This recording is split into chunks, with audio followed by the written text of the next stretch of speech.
Time for sport now, and it's good afternoon to Nick Lockyer. And Nick, not so subtle dig at the media from one of the Australian cricket players. Yeah, a little bit of tension there this afternoon, Kim. While Mitchell Johnson insisted constant speculation over Michael Clarke's fitness didn't worry him, it's clear that's not a sentiment shared by at least one of his teammates. The team trained in the Brisbane rain today before moving inside to finish its session, with Clarke set to return to the side for Saturday's second World Cup game against Bangladesh. Brad Haddon was clearly a little frustrated with the media. I don't know what you guys are going to do over the next couple of days, because you might have to think of some questions about the World Cup rather than Michael's hamstring. But he's on track to play, so that's all I'm going to talk about it. The plan hasn't changed for us. You guys are going to have to think of something else to write about. Meantime, Zimbabwe has won its first match of the tournament, defeating the UAE by 4 wickets. The Emirates recorded their highest ever total in a one-day international, setting their opponents 286 for victory. Zimbabwe lost a steady stream of wickets in its chase, including the first hit wicket dismissal at a World Cup since 2007. He stood on his stumps. He stood on his stumps. Just fell over. Went deep in the crease. But Zimbabwe was too strong in the end and reeled in the total with 2 overs to spare. And don't forget, you can listen to every match of the World Cup on ABC Radio. Check the Grandstand website for details. In AFL, a horror run of injuries has caught up with tough West Coast defender Beau Waters, who announced his retirement this morning at just 28 years old. The former Eagles vice-captain hasn't played AFL football in 18 months due to ongoing shoulder problems. Recent scans prompted him to make the decision. A part of West Coast's 2006 Premiership team, Waters played 120 games and becomes the latest big name to leave the club in the past 6 months, following the departures of Darren Glass and Dean Cox. Sydney FC player Seb Ryle has been cleared of diving. An investigation was launched after Ryle appeared to simulate a foul against the Melbourne Victory last weekend. Fresh video evidence aided Ryle's defence last night, although the incident has sparked plenty of debate. Patrick Galloway reports. This is the video that got Seb Ryle cleared of diving at last night's disciplinary hearing. Proof there was contact between he and Melbourne Victory's Guy Finkler. Sebby said that he clipped his heel, and we believe Sebby, and the decision exactly what we expected. I've had a harsh word to Sebby about what he did after the penalty to Guy Finkler. I don't accept that. The 25-year-old explained himself at FFA headquarters last night, and after a 2-hour hearing, the panel agreed.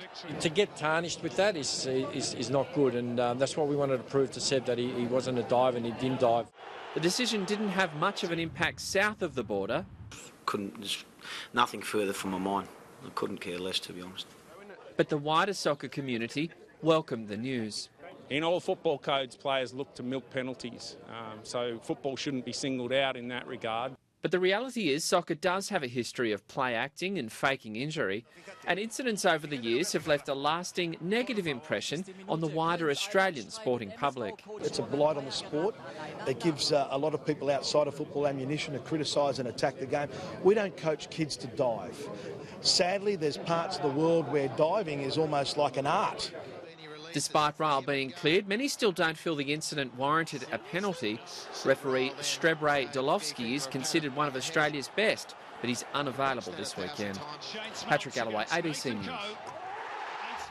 Soccer fans in Adelaide have quickly snapped up all available tickets to July's clash between Liverpool and Adelaide United. It's the second time the English club has toured Australia, with the Reds beating Melbourne Victory 2-0 in 2013 in front of a crowd of 95,000 at the MCG. Legendary Liverpool striker Robbie Fowler has been promoting this year's clash and spoke to the ABC's Neil Cross about the club's fan base. Well, look, I know Liverpool support of the world is exceptional, but to the extent that we've witnessed the last couple of years, I think no one could have envisaged what was to be on show. But saying that, I think we as a club are so grateful and so supportive of the support that we're getting. It's unreal, and we get Liverpool such an iconic club.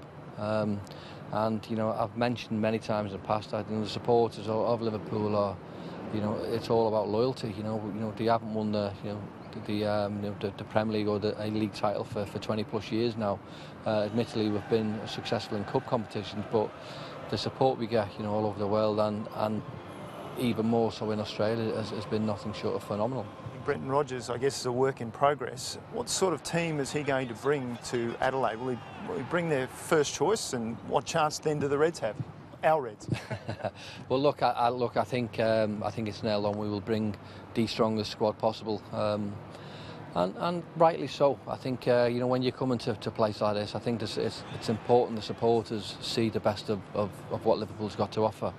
I think it's not nice when you travel this distance and you're bringing up reserve players, if you like. But look, I think Liverpool's aim is to get a lot of players fit for the upcoming season, and they're not going to get fit by staying at home, doing a little bit of running. You need to come out to Australia. You get fit playing games, and and you'll find that the best players will be on show, and rightly so. I think it's fair to say you played in Australia in the twilight of your career. Do you wish the twilight had gone on a bit more so that you could have played in this match? Yes, I mean, I'll be honest with you. I mean, I wish it probably would have gone a little bit longer, even in my twilight years. I mean, I loved my time here. Obviously, I had the opportunity to stay over here, but my wife was a little bit homesick, and but we've had many conversations since, and she's admitted she was wrong. I think that's probably a first. That's a first. So. Yeah, look, everything's in hindsight. I would have loved to have stayed a little bit longer. I would have loved to have been part of this game. I would have loved to have been part of a lot of the good things that's happening in Australian football at the minute. We see the success of the Western Sydney team, and winning the Asian Cup after being a new team, 2-3 years old. I mean, that is unbelievable. And obviously the current success of the Aussie national team, the Socceroos, is brilliant, and I think football is certainly on the rise. And would anyone love to be a part of it? Yes, of course he would, and I'm one of them.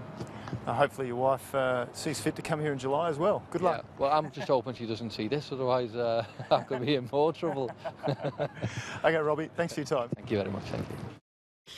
South Korean golfer Ili Lee has a one-stroke lead in the first round of the Australian Open at Royal Melbourne.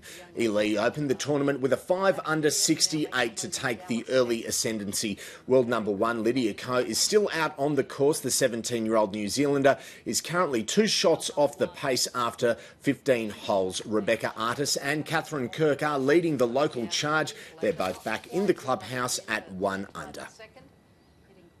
The Store Gift, famously known as the richest men's foot race in Australia, will now be the richest for both genders. For the first time in its 134-year history, women will earn equal prize money. The total prize pool for women will jump from $6,000 to $60,000. It's the best news you could ever hope for. Last year, I obviously pushed to have equal prize money, and to have it this year is just awesome. The winner of the women's sprint on the Easter long weekend will receive $40,000. Anna Meares has added yet another honour to her incredible resume, claiming her 24th career medal at the World Track Cycling Championships. Teaming with Carly McCulloch, the Australian pair set a new national record in the women's team sprint, beating Germany to take bronze. Meares now has 6 medals in the discipline at world title meets. She's likely to accompany McCulloch in the same event at next year's Rio Olympics. For the record, China took gold and Russia claimed silver.